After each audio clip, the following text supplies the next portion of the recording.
મારું નામ બાંભણિયા મોહિત જાદવભાઈ. આજે આપણે ઉના તાલુકા ગીર સોમનાથ જિલ્લાના ઉના તાલુકાના ફુલકા ગામે આપણે પ્રગતિશીલ ખેડૂત એવા કનુભાઈ વાઘેલાની મુલાકાતે આવેલા છે, જેમને મગફળીનું વાવેતર કરેલું છે અને મગફળી અત્યારે તેમની પીળી દેખાય છે. તેમાં આપણે તમે શું ટ્રીટમેન્ટ કરેલી છે અત્યારે? એમાં અત્યારે તો ફેરામિડ આપું છું. ફેરામિડ ખાતર. બાકીનો મારો તો મેન ધ્યેય તો શું છે કે બેક્ટેરિયામાં સુપરલેક્સ પાવાનો હોય છે. સુપરલેક્સ પાવાથી ખૂબ બધો મને ફાયદો મળે છે, કારણ કે જમીનને એકદમ પોષક રાખે છે અને છોડને શું છે તેના જે તત્વો ઘટતા હોય એને આપે છે. તેથી એમાં સુપરલેક્સ વધારે વાપરું. સુપરલેક્સ નો તમે કેટલા વર્ષથી ઉપયોગ કરો છો ખેતીની અંદર? હું લગભગ 10 વર્ષ થાય. 10 વર્ષથી.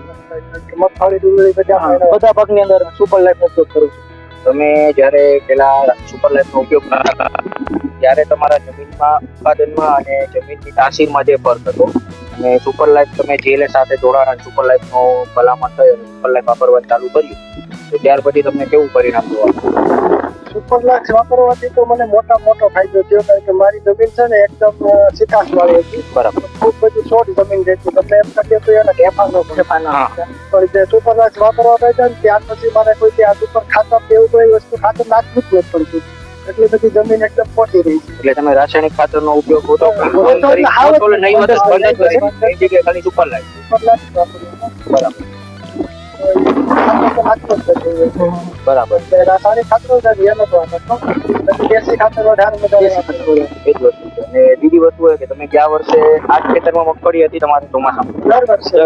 ગયા વર્ષે તમારે ઉત્પાદન કેટલું આવ્યું? મારે 19 મણનો વિકો હતો. બરાબર. મારી જમીન પણ થોડી હલકી છે, છતાંય પણ મારે ઉત્પાદન મળે. અને એના પછી તમે ડુંગળીનું વાવેતર કર્યું હોય તો ડુંગળી વીઘે કેટલા મણ જેવી અંદાજે? ડુંગળી 200 મણ જેવી. આપણે ડુંગળી ફળીનું ખેતર તમે જોઈ શકો છો, એમાં અત્યારે એક પણ સૂકો છોડવો નથી દેખાતો. સુકારો એકદમ છે નહીં. સુકારાનો પ્રશ્ન તમારે બિલકુલ નથી? બિલકુલ નથી. સુકારો નથી આવતો, મુંડા નથી આવતા, કોઈ નથી આવતું. પીળી પ્રશ્ન પીળું પડે છે, પણ એ તો જમીન થોડીક હલકાના હિસાબે તો પીળું પણ ન પડે.